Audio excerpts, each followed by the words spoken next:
We all know that feeling, right? Yeah. One minute you're chatting away with your kid, the next, well, they're a teenager. And communication suddenly feels different, maybe just size and, slam doors. Ah, yeah, that sudden shift, it's tough. It really is. And if you're like me, always looking for practical ways to, well, reconnect during these tricky years, then let's get into it. That's exactly what we're doing today. We've really dug into expert advice, places like healthychildren.org, the CDC Child Mind Institute, looking for those actionable strategies. Yeah, not just vague stuff. We want to get into the how. Why do teens clam up sometimes? And crucially, how can we create a space where they actually feel safe opening up? Okay, yeah, so where do we start? Well, the sources are pretty consistent on one thing. It's foundational, really. Which is? It's less about having the perfect script, the exact right words, and much more about actually listening. Healthychildren.org puts it simply. Less important what you say, and more important that you listen. That really resonates because my first instinct as a parent is often to jump in, right? Offer advice, maybe even panic a little, depending on the topic. Exactly. And healthychildren.org has this great phrase, turning off the parent alarm. Okay, turning off the parent alarm. What does that look like practically, like in a real conversation? Well, imagine your teen says something like, yeah, I met someone new at school. That alarm might just start blaring in your head, right? Dating. Too young. Definitely, yeah. Turning it off means you just pause, take a breath. You resist that immediate reaction, that urge to blurt out the worry. You just listen for what comes next. Ah, okay. So it's creating space before reacting. Precisely.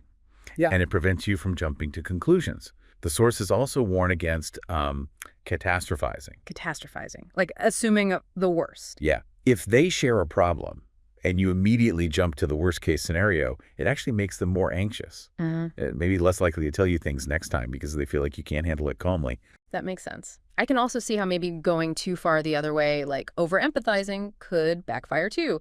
Healthychildren.org mentioned that. Yes, exactly. Really? Because teen emotions can shift so quickly. If you jump in and say, completely trash a friend they're mad at today, they might be best friends again tomorrow. And then you look kind of, well, out of touch or like you got too swept up in it. It's more about being a steady, supportive presence while they navigate it. Right. Steady presence, not part of the drama. So listening is key, but it's not just being silent, is it? I know the Parenting Teens podcast talks about asking open-ended questions. Absolutely. It's active. While you're holding that space, you can guide gently, not leading questions, but things like, what makes this feel hard for you? Or maybe, how are you feeling about all that? Okay, questions that encourage them to think deeper, not just give a yes or no. Exactly. It shows you're genuinely curious about their experience, their perspective. Okay, so we listen. We resist the urge to fix or freak out. But what about when they do share something vulnerable? Both Child Mind Institute and Parenting Teens podcast really emphasize validating their feelings. What does that mean, really? Validation is huge for building trust. It's basically acknowledging their emotion as real and acceptable, even if you don't agree with the situation or their take on it. Can you give an example? Sure. So maybe your teen says, it's so unfair how my teacher graded that project. Instead of jumping to, well, maybe you didn't try hard enough or life's not fair, you could say something like, like, wow, that sounds really frustrating. You feel like the grading wasn't fair. See the difference. You're acknowledging the feeling, the frustration. I see. You're not necessarily agreeing the teacher was wrong, but you're saying, I hear that you feel this way. Precisely. You're validating the emotion. Child Mind Institute is another example. Yeah. After a disappointment, maybe a breakup, instead of, oh, they weren't right for you anyway, which kind of dismisses their pain. Just saying, wow, that sounds really difficult, or I'm so sorry that must hurt. It makes them feel understood. It helps build that safe space. That safe space. It makes sense. Which brings us to, well, why teens sometimes don't talk to us. Why do they clam up? They can be so chatty with friends, texting away, but with parents, silence. It's a really common frustration for parents. A big part of it is just adolescence itself. Developmentally, they're pushing for independence, for autonomy. Like the terrible twos, but with more attitude.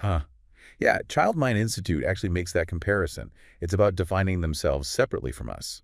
So sometimes shutting us out or resisting our input feels like asserting their independence. It's not always personal, even though it feels that way. So that withdrawal isn't necessarily them rejecting us specifically. Not always, no. And think about their friends, especially online. That's often a space where they feel, accepted without judgment from adults. Plus, sometimes, according to Child Mind Institute, even a small offhand comment might be their way of testing the waters. A little bid for connection we might miss. Interesting. And what about lectures? Healthychildren.org specifically says avoid lecturing. Why are lectures so ineffective? Well, think about how they feel. Often condescending, right? Like we're talking at them, not with them. Especially for younger teens or any teen who's upset. Abstract concepts in a lecture just don't land. It feels disconnected from their actual experience. Yeah, I can see that. Okay, so we understand more about listening, validating, and why they might shut down. Let's pivot to those practical strategies. How do we keep those communication lines, open? The Parenting Teens podcast mentions dedicated time. Yes, setting aside regular, predictable time doesn't have to be hours. Maybe 15 minutes before bed, a weekly walk, just being consistently available after school. The key is distraction-free. It sends the message, I value talking with you. And family meals keep coming up, too. Both Parenting Teens podcast and Child Mind Institute highlight them. Why are meals so powerful? It's a natural low-pressure setting. Phones away, ideally. You're just sharing space, sharing food. It allows for those casual check-ins, talking about the day. It builds a habit of connection, making it easier to tackle bigger topics later. Makes sense. I also liked the idea from Child Mind Institute about just doing things together, not necessarily talking focused. Exactly. Shared activities are great. Cooking, hiking, watching a movie, even running errands. It creates connection without the pressure of a face-to-face talk. It shows you just enjoy being with them.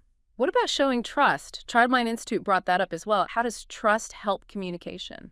When you show you trust them, maybe asking their opinion, giving them more responsibility, offering privileges, it boosts their confidence. It makes them feel respected. And people tend to communicate more openly with those they feel respect them. Right, it's a two-way street. And praise. Even eye-rolling teenagers still need praise, apparently. Oh, absolutely. They still need to hear positive feedback. The AAP suggests catching them being good. And be specific, not just good job, but, wow, I really appreciate how you handled that disagreement with your sister calmly, or you put a lot of effort into that project. Specificity makes it feel more genuine. Okay, and explaining rules, not just laying them down. Yes, from Child Mind Institute. Explaining the why behind a rule makes it feel less arbitrary, more reasonable. It fosters understanding, even if they don't love the rule itself. And maybe the hardest one for us parents, managing our own emotions. Crucial. So crucial.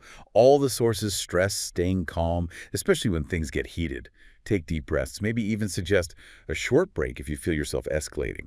Yelling, as healthychildren.org points out, just doesn't work. It damages the connection. It really does. Being observant, too, noticing those subtle shifts. Yes, paying attention. Changes in mood, energy, appetite, sleep. These can be signals they need support, even if they're not saying anything directly. It allows you to gently inquire, hey, everything okay? And sometimes silence is okay. We don't always have to fill it. Exactly. Respecting their need for space is important, too. Sometimes they just need quiet. Even just being physically present in the same room without demanding interaction can be connecting. And I loved the idea from Parenting Teens podcast and healthychildren.org about letting teens initiate a timeout during arguments. Oh, interesting. Giving them control over de-escalation. Yeah, it empowers them and can really diffuse tension. So it really seems like avoiding those power struggles and focusing on building trust is the foundation for everything else. That's the core message, definitely. Trust and respect, like the Parenting Teens podcast emphasizes. Yelling, harsh punishments, they just breed resentment or anxiety. Calm explanations, consistent rules involving them where appropriate, and truly listening. That's what works. And the CDC finding is powerful, too. The feeling connected to family really protects teen mental health. This has been incredibly insightful. So to quickly recap the big takeaways, really prioritize listening, really listen. Validate their feelings, even if you don't get it. Create those regular connection points, meals, activities, dedicated time. Manage our own reactions. Deep breaths are good. Yep, and show trust. Offer specific praise. Explain the why behind rules. Be observant and respect their boundaries sometimes. Absolutely. So for everyone listening, maybe think about this. What's just one small change you could try this week? One small step towards being more present, more open with your team. Yeah, just one thing. It doesn't have to be huge. How might that little shift start to change the dynamic? Because, this is definitely a marathon, not a sprint. Consistent effort really does make a difference over time.